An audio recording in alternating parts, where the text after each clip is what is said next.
Hello everyone, आप सबका स्वागत है। आरआरबी एएलपी और टेक्नीशियन 2018 का क्वेश्चंस का सॉल्यूशन कर रहे हैं, जिसमें 9 अगस्त का तीनों शिफ्ट कंप्लीट हो चुका है। 10 अगस्त का फर्स्ट शिफ्ट भी कंप्लीट हो चुका है।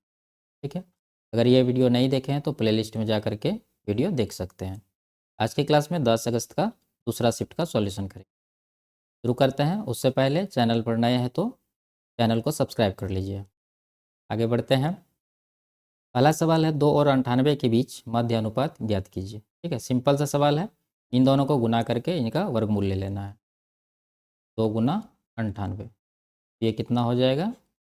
196। 196 का वर्गमूल कितना होता है? 14। ऑप्शन नंबर सी इसका सही आंसर है। ठीक है, तो अनुपात में जो निकालना होता है यहाँ पर दिया हुआ है। मिश्र अनुपात निकालने का क्या फॉर्मूला है? ए अनुपात बी, सी अनुपात डी का यहाँ पर ए सी अनुपात बी डी लिख सकते हैं। ए बी का माध्य अनुपात निकालना है तो ये फॉर्मूला का प्रयोग करेंगे, जो कि हम लोग यहाँ पर किए हैं। ठीक है, और ए बी का तृतीय अनुपाती जब कहेगा तो क्या होगा? बी ए स्क्वायर बट्टा ए। और ए बी और सी का चतुर्थानुपाती कहेगा तो बी सी बट्टा ए करेंगे। ठीक है, इस तरह से सूत्र को याद कर लीजिए। अगला सवाल देखते हैं।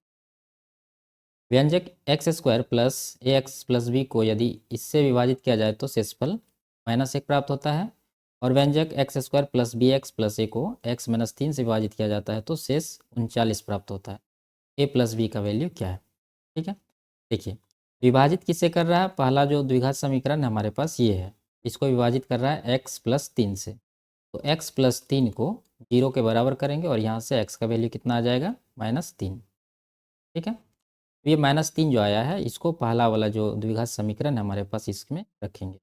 तो ये कितना हो जाएगा? एक्स स्क्वायर है तो x का वैल्यू -3 है, तो -3 का स्क्वायर कितना हो जाएगा? 9। उसके बाद देखिए ए एक्स करना है। ठीक है, तो ए रहेगा, एक्स का वैल्यू यहाँ से -3 जाएगा तो -3 ए हो जाएगा, प्लस है तो -3 ए हो जाएगा यहाँ पर। उसके बाद प्लस बी है, प्लस बी हो जाएगा। और जो शेषफल बचता है इसके बराबर करेंगे। यहाँ पर कितना शेष बच रहा है? -1, तो इसको -1 के बराबर लिखेंगे। तो ये कितना हो रहा है? -3 ए प्लस बी बराबर, ये -1 है, इधर से 9 को इधर लाएंगे तो क्या हो जाएगा? -10। ये पहला समीकरण हो गया। अब दूसरा समीकरण देखते हैं। दूसरा हमारे पास द्विघात समीकरण ये दिया हुआ है और इसको x-3 से डिवाइड करना है। तो x-3 को 0 के बराबर करेंगे, x का वैल्यू आ जाएगा 3। ठीक है, अब इस 3 को इस समीकरण में रखते हैं, x square plus b x plus a. तो x का वैल्यू 3 है तो 3 का स्क्वायर कितना हो जाएगा? 9। उसके बाद प्लस है, प्लस देंगे, b गुना x करना, तो x का वैल्यू 3 ले लेंगे और b तो b रहेगा तो ये हो जाएगा 3b। उसके बाद प्लस a है, इसको किसके बराबर करेंगे? यहाँ शेष कितना हो रहा है? 39, तो 39 यहाँ पर लिखेंगे। तो यहाँ से ए को आगे कर लेते हैं, +3b और 39 है, इस 9 को इस तरफ ले जाएंगे तो क्या होगा? ये माइनस हो जाएगा तो बचेगा क्या हमारे पास? 30। ठीक है, ये दूसरा समीकरण। अब इन दोनों समीकरण को सॉल्व करके आंसर निकालना है, ए प्लस बी का मान। तो हम लोग क्या करते हैं, यहाँ देखिए 3a माइनस में है, यहाँ पर a है, तो इसको पूरा समीकरण में 3 से गुना कर देते हैं। तो ये कितना बन जाएगा? 3 गुना a 3a हो जाएगा, प्लस 3 गुना 3 9b और 30 तिया 90। ठीक है, अब देखिए जब इस समीकरण को यहाँ पर ले आते हैं, 3a प्लस 9b बराबर 90, इन दोनों को जोड़ देते हैं। ठीक है, इन दोनों को क्या कर रहे हैं? जोड़ रहे हैं। तो ये दोनों तो कट जाएगा, एक का चिन्ह माइनस है, एक का प्लस है, बराबर है तो कट जाएगा और यहाँ पर जुट जाएगा, 9 1 10 b हो जाएगा। और इस तरफ कितना हो जाएगा? देखिए माइनस का 10 है, यहाँ प्लस का 90 है, तो ये हो जाएगा 80 प्लस में। ठीक है, तो b का वैल्यू यहाँ से कितना आएगा? डिवाइड करेंगे तो 8। ठीक है, b का वैल्यू कितना आ गया? 8। अभी इस 8 को चाहे पहला समीकरण में रख सकते हैं या दूसरा में, किसी में भी रखेंगे तो वैल्यू आ जाएगा। तो इसमें -2 जगह है तो थोड़ा लफड़ा हो जाएगा, तो इसको इस समीकरण में रखते हैं। ठीक है, तो ये कितना हो जाएगा? ये एक को ए ही रहने देते हैं। ठीक है, प्लस 3b, बी का मान यहाँ से रख देते हैं। बी का मान कितना निकला है? 8, तो 8 तिया 24 बराबर 30। ठीक है, ये वाला 30। ए का वैल्यू यहाँ से कितना आएगा? 24 जाके इधर माइनस हो जाएगा तो बचेगा 6। ए का वैल्यू आ गया 6। ए प्लस बी पूछ रहा है तो 8 और 6 को जोड़ देना, तो ये कितना हो जाएगा? 14। तो ऑप्शन नंबर डी इस सवाल का सही आंसर है। अगला सवाल देखते हैं। जर्मन सिल्वर की किसी मिश्रित धातु में तांबे से जास्ते का अनुपात 17:7 था, जबकि निकिल से जस्ते का अनुपात 4:3 था। मिश्रित धातु में तांबे से जस्ते से निकिल का अनुपात कितना था? देखिए तीन धातु है जर्मन सिल्वर में, क्या सब है? कॉपर है, ठीक है, उसके बाद जस्ता है, ठीक है, जिंक, उसके बाद क्या है? निकल। इन दोनों का जो रेशियो है यानी कॉपर और जिंक का क्या है? 17:7 है, 17:7 है। उसके बाद जस्ता और निकल का जो अनुपात है क्या है? 4 निकल से जस्ता का अनुपात, ठीक है, तो निकल का 4 हो जाएगा और जस्ता का 3 हो जाएगा, यहाँ पर 3 है। तो पूछ रहा हमसे कि तीनों का रेशियो क्या होगा, तो इसको मर्ज कर लेते हैं और जो आएगा वही आंसर होगा।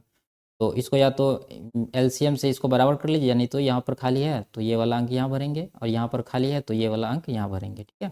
यहाँ पर खाली था तो 3 भर दिए और सबको गुना कर देंगे, कितना हो जाएगा? 17×51, 7×21 और इधर 7×4=28। तो 51, 21, 28 इस सवाल का सही आंसर होगा, ऑप्शन नंबर ए, ठीक है। अगला सवाल देखते हैं। एक वर्गाकार खेत का क्षेत्रफल 196 वर्ग मीटर है, इसकी प्रत्येक भुजा की लंबाई क्या है? ठीक है, सिंपल सा है, क्षेत्रफल दिया हुआ तो वर्ग का क्षेत्रफल क्या होता है? ए स्क्वायर। ए स्क्वायर हमारे पास 196 है, ठीक है, 196। तो ए कितना आ जाएगा? इसका वर्गमूल ले लेंगे यानी कि 14, ऑप्शन नंबर ए। अगला सवाल देखते हैं।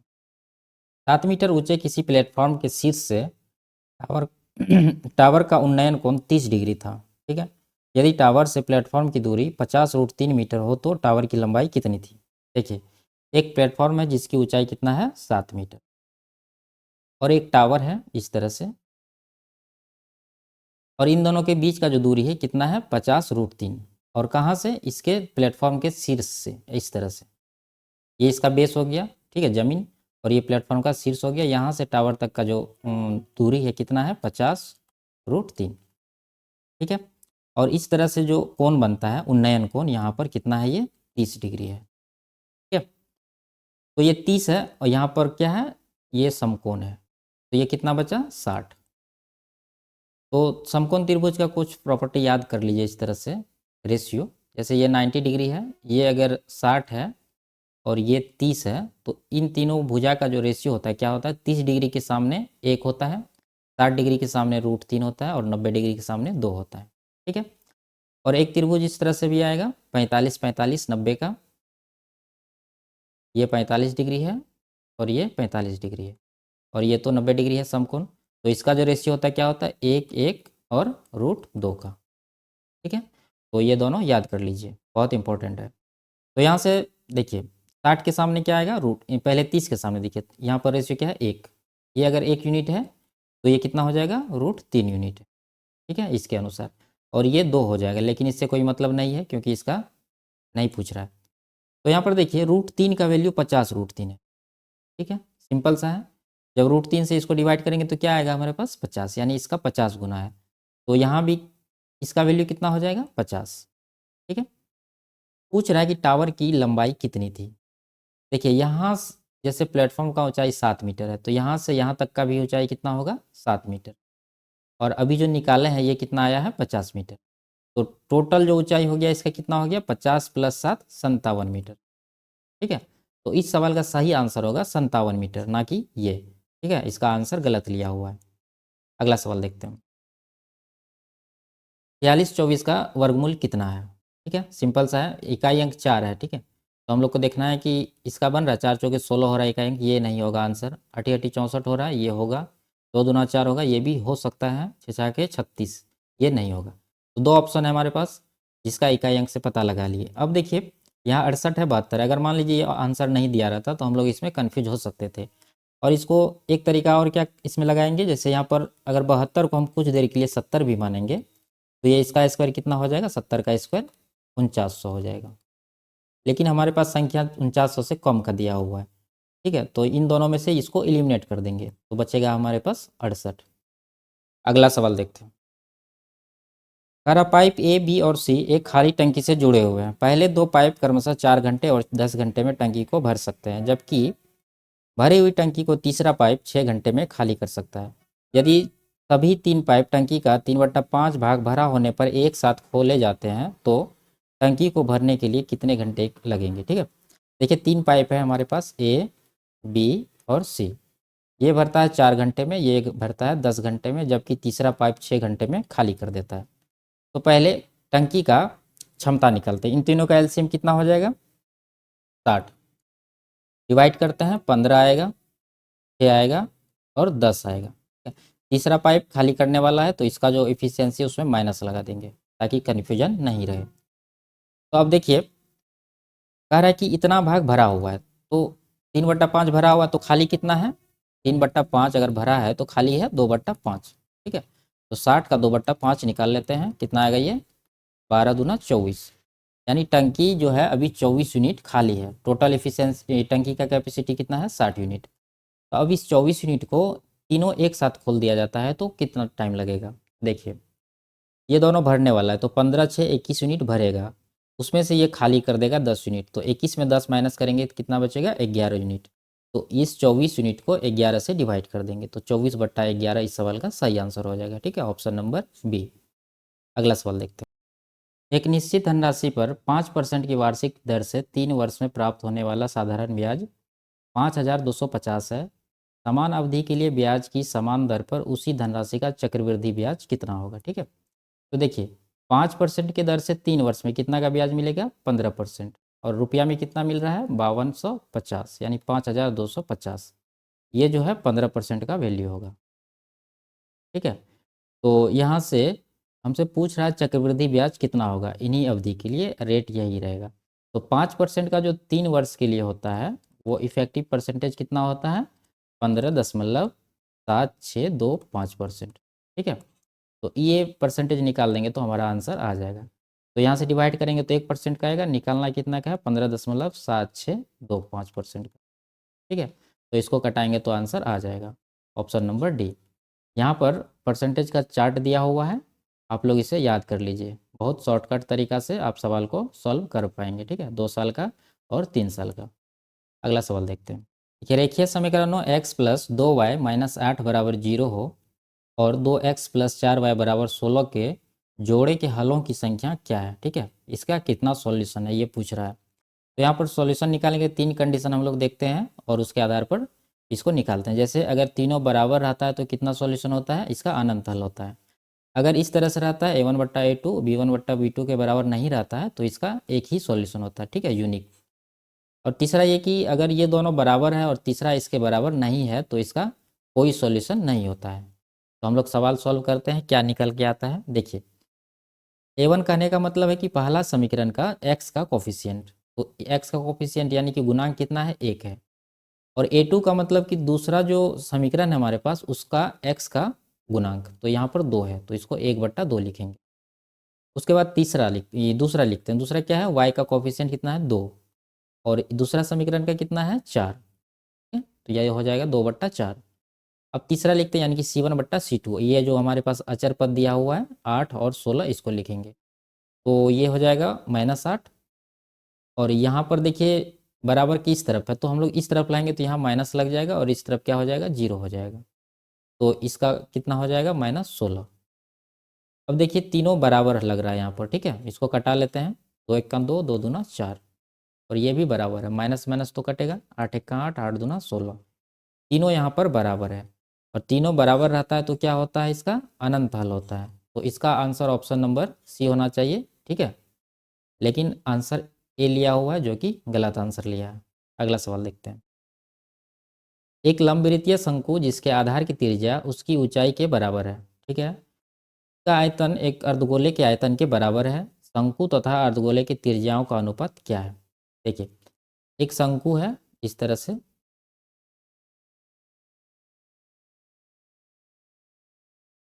ठीक है, और एक इसको इस तरह से कर लेते हैं और एक अर्धगोला है, ये इसका त्रिज्या है। कह रहा है कि ये जो शंकु है ना इसका आधार का त्रिज्या और ऊंचाई बराबर है, यानी ये जो त्रिज्या इसका आर है तो इसका ऊंचाई भी कितना है आर ही है। ठीक है, दोनों बराबर है और इसका नहीं दिया हुआ तो इसका हम लोग मान लेते हैं कैपिटल आर, जो कि निकालना है इन दोनों का त्रिज्या का अनुपात। तो देखिए और दोनों का आयतन भी बराबर है तो आयतन को बराबर कर देते हैं। तो शंकु का आयतन क्या होता है 1/3 पाई आर स्क्वायर एच होता है। ठीक है, आर तो आर ही है तो आर स्क्वायर लिख देते हैं, एच भी आर है। ठीक है, यहाँ पर दोनों बराबर है तो एच के स्थान पर भी आर लिखेंगे। उसके बाद ये अर्धगोला का जो होता है आयतन क्या होता है 2/3 पाई आर क्यूब होता है। ठीक है, कैपिटल आर का क्यूब कर देंगे। ये पाई और पाई काट देते हैं, 3 भी कट जाएगा। यहाँ पर बचेगा क्या हमारे पास, आर क्यूब। और इस तरफ से ये वाला जो कैपिटल आर क्यूब है इसको लाएंगे तो ये नीचे आ जाएगा, ठीक है। और इस तरफ बच जाएगा सिर्फ 2, नीचे कुछ नहीं तो क्या है, 1 है। अब यहाँ से छोटी आर और बड़ी आर का रेशियो आराम से निकल जाएगा। देखिए यहाँ पावर में 3 है तो इस तरफ क्या हो जाएगा, ये करनी लग जाएगा 3 का, ठीक है। और 1 का तो कुछ नहीं होता है, 1 को 1 ही रहने देंगे। तो इसका जो आंसर आएगा क्या आएगा, इस तरह से अनुपात 1। तो ऑप्शन नंबर सी इसका सही आंसर है। अगला सवाल देखते हैं। यदि 2009 में मोटरसाइकिलों के रंग के अनुसार की गई कुल बिक्री 10,000 है तो पूछ रहा है हरा रंग और पीला रंग का अंतर यानी कि कितना अधिक है। देखिए 2 कलर देखना है, हरा और पीला। तो यहाँ पर है हरा रंग का परसेंटेज कितना है, 8%। और येलो का यहाँ पर है कितना है, 10%। कितना का डिफरेंस है, 2% का। टोटल 100% बिक्री कितना है, 10,000। यानी 10,000 टोटल बिक्री है, जिसका निकाल लेंगे हम लोग 2% जो कि डिफरेंस है। तो 2% इसका कितना हो जाएगा, 2/100 यानी 200 रुपया। Option number A. अगला सवाल देखते हैं। सूर्या रम्या की तुलना में 3 गुना तेजी से काम करता है और किसी काम को पूरा करने में रम्या द्वारा लिए गए समय दिनों की तुलना में 40 दिन कम लेता है। यदि वे मिलकर काम करते हैं तो कितने दिनों में काम समाप्त हो जाएगा। देखिए सूर्या है और रम्या है, इनका जो इफिशियंसी का रेशियो है क्या है, कह रहा है सूर्या रम्या की तुलना में 3 गुना तेज है। तो रम्या अगर 1 यूनिट काम करता है तो ये सूर्या कितना करेगा, 3 यूनिट, ठीक है। ये इफिशियंसी का रेशियो है, कार्य क्षमता का। तो इसका जो लिया गया समय का अनुपात होगा जस्ट इसका उल्टा हो जाएगा, यानी कि 1:3। इसी को रिवर्स कर देंगे। अब देखिए यहाँ पर कह रहा है कि दोनों का जो समय है उसका कितना का अंतर है, 40 दिन का अंतर है। यानी 40 दिन का अंतर है, लेकिन यहाँ पर यूनिट में कितना का अंतर हो रहा है, 3 और 1 का अंतर 2। तो ये 2 का वैल्यू 40 दिन के बराबर हो जाएगा, ठीक है, 40 डे। 1 का कितना हो जाएगा यहाँ से, 20। तो ये जो रम्या है कितना दिन में करेगी, 3 यूनिट है इसका, तो 3 गुना 20 60 दिन। रम्या को लग जाएगा 60 दिन, इसको लग जाएगा 1 यूनिट है तो 20 दिन, ठीक है। अब कह रहा है मिलकर काम करेंगे तो कितने दिन में काम पूरा होगा। देखिए ये है सूर्या और ये है रम्या, ये 20 दिन में और ये 60 दिन में। तो टोटल कार्य हम लोग मान लेते हैं 60 यूनिट। तो ये 3 आ जाएगा, इसका कितना आ जाएगा, 1, जो कि यहाँ पर पहले से भी निकला हुआ था। टोटल कार्य निकालने के लिए ये करना पड़ा। टोटल कार्य कितना हो गया, 60 यूनिट।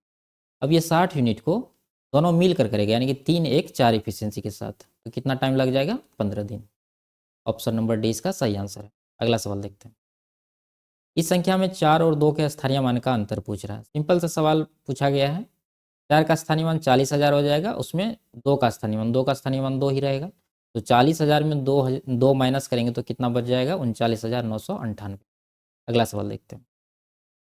लालू और बालू की आयु का अनुपात 1:2 है, ठीक है। लालू है और बालू है, इसका जो वर्तमान आयु का अनुपात है 1:2 है।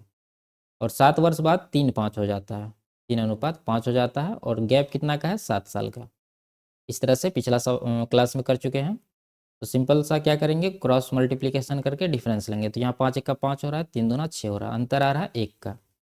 यहाँ पर 7 5 35, 7 तिया 21, अंतर कितना आ रहा है, 14 का, ठीक है। अगर देखिए यहाँ पर दोनों जगह अगर संख्या बराबर रहे तो हम लोग इसका अंतर ले लेंगे, 3 का और 5 का, कितना आ रहा है, 2। 2 को 7 से गुना कर देंगे तो 14 आ जाएगा। देखिए अंतर ही लेना है। अगर यहाँ पर दोनों संख्या में से किसी एक का चिन्ह प्लस माइनस रहता तो हम लोग जोड़ देते। दोनों का सेम सेम है, प्लस है दोनों में तो माइनस अंतर ले लेंगे। दोनों में अगर माइनस रहेगा तो भी अंतर ले लेंगे, लेकिन जब अपोजिट साइन रहेगा तो जोड़ के लिखेंगे यहाँ पर। तो 1 यूनिट का आ गया 14। पूछ रहा है क्या, बड़े व्यक्ति का आयु, तो बड़े का कितना है, 2 यूनिट। तो 2 का वैल्यू कितना हो जाएगा, 28। Option number C. अगला सवाल देखते हैं। किसी त्रिभुज का आधार उसके समान क्षेत्रफल वाले समांतर चतुर्भुज के आधार का आधा है। त्रिभुज और चतुर्भुज के आधारों की संलग्न ऊंचाइयों का अनुपात क्या होगा, ठीक है। देखिए एक त्रिभुज है, इस तरह से मान लेते हैं, और एक समांतर चतुर्भुज है इस तरह से। तो ये जो त्रिभुज का आधार को हम लोग मान लेते हैं, लेंथ इसका बी है, ठीक है। बेस मीन्स आधार होता है। और इसका जो ऊंचाई है इस तरह से ऊंचाई है। और यहाँ देखिए कह रहा है कि इसका जो आधार है त्रिभुज का आधार वो समांतर चतुर्भुज के आधार का आधा है, ठीक है। तो ये बी है तो ये कितना होना चाहिए, 2b होना चाहिए। ये समांतर चतुर्भुज का आधा ही हुआ बी, या इसका दोगुना कर देंगे तो समांतर चतुर्भुज का हो जाएगा, यानी 2b इसका आधार हो गया यहाँ तक का। इसका ऊंचाई तो ये हो गया और इसका ऊंचाई इस तरह से यहाँ पर हो जाएगा। तो इन दोनों का अनुपात पूछ रहा है, तो हम लोग मान लेते हैं कि त्रिभुज का अनुपात h है और समांतर चतुर्भुज का जो ऊंचाई है इसका क्या है, कैपिटल H है। तो ये h और ये h का अनुपात निकालेंगे तो आंसर आ जाएगा। देखिए दोनों का क्षेत्रफल बराबर है तो बराबर करते हैं। इसका क्षेत्रफल कितना होता है, 1/2 गुना आधार गुना ऊंचाई, तो आधार है b और ऊंचाई है h, तो ये हो जाएगा BH बराबर है। इसका क्षेत्रफल निकालने का सिंपल सा फॉर्मूला होता है आधार गुना ऊंचाई, तो इसका आधार है 2b और ऊंचाई है h। ठीक है, तो यहाँ से b कट जाएगा, यहाँ h है, इधर से कैपिटल H को लाएंगे और यहाँ पर 2 बचा है और ये 2 उधर जाएगा तो क्या हो जाएगा, 2 दूना 4, नीचे कुछ नहीं रहता है तो क्या रहता है, 1 रहता है। तो अब दोनों का ऊंचाई का अनुपात पूछ रहा है जो कि यहाँ पर निकल चुका है। पहले त्रिभुज है उसके बाद चतुर्भुज है, तो त्रिभुज का ये माने थे तो ये हो गया इसका और ये हो गया चतुर्भुज का, जो 4:1 इसका सही आंसर है। ठीक है, जल्दबाजी में 1:4 भी लग सकता है जो कि नहीं लगाना है। अगला सवाल देखते हैं। सीता की बाल्टी की धारिता रामू की बाल्टी से 3 गुना है। ठीक है, सीता एक खाली ड्रम को भरने के लिए 60 बार बाल्टी पलटती है। यदि सीता और रामू दोनों मिलकर ड्रम भरने लगते हैं तो उन दोनों को कुल कितनी बार बाल्टी भरकर ड्रम में पलटनी होगी। ठीक है, देखिए सीता है और रामू है। सीता का जो बाल्टी का धारिता है रामू से 3 गुना है, यानी कि रामू का धारिता अगर 1 किलो का होगा तो सीता का कितना होगा, 3 किलो का। ये उसका बाल्टी का जो कैपेसिटी है उसका रेशियो आ गया। ठीक है, अब देखिए कह रहा है सीता एक खाली ड्रम को, तो ड्रम का यहाँ पर कैपेसिटी आ जाएगा, यानी कि ड्रम का एक तरह से वॉल्यूम कर सकते हैं। ये सीता जब भरती है तो 60 बार बाल्टी को पलटती है, यानी 60 बाल्टी पानी भरती है। तो सीता का बाल्टी का एफिशिएंसी कितना है, 3, 3 को 60 बार पलटना, तो टोटल कितना आ जाएगा, 180। ठीक है, अब ये दोनों मिलकर भरेंगे तो कितना बार देना होगा, राम और सीता और रामू मिल के, तो दोनों मिल के भरेंगे तो कितना भराएगा एक बार में, 3 1 4, तो 4 से 180 को डिवाइड कर देंगे तो ये आ जाएगा 45। ऑप्शन नंबर डी इसका सही आंसर होगा। अगला सवाल देखते हैं। दिए गए प्रश्न पर विचार करना है और यहाँ पर एक स्टेटमेंट है और यहाँ पर भी है। बताना है कि इस सवाल का जवाब देने के लिए इन दोनों में से कौन सा पर्याप्त है। निकालते हैं। यहाँ कह रहा है एक्स ने इतिहास, भाषा और विज्ञान 3 सब्जेक्ट है, इसका औसत अंक उसको 50 है। तो पूछ रहा है विज्ञान में कितना प्राप्त हुआ, ये जवाब देने के लिए कौन सा स्टेटमेंट पर्याप्त है। पहला स्टेटमेंट या दूसरा स्टेटमेंट या दोनों में से कोई नहीं। तो हम लोग निकालते हैं। 3 भाषा का एवरेज दिया हुआ यानी कि हिस्ट्री। ठीक है, और ये हिंदी लिखते हैं इसको, उसके बाद साइंस। तीनों का एवरेज 50 है तो टोटल कितना हो जाएगा, 50 गुना 3 कर देंगे तो ये हो जाएगा 150। अब आते हैं स्टेटमेंट में। उसका इतिहास और भाषा में औसत अंक 25 है। इतिहास और भाषा का एवरेज दिया हुआ 25, तो इतिहास और भाषा का यानी इन दोनों का योग कितना हो जाएगा, 25 दूना 50। ठीक है, तो हमसे साइंस का पूछ रहा है यानी इसके बारे में पूछ रहा है, तो इसका निकालने के लिए क्या करेंगे, 150 में 50 को माइनस कर देंगे तो ये आ जाएगा 100। ठीक है, विज्ञान का अंक कितना है, 100।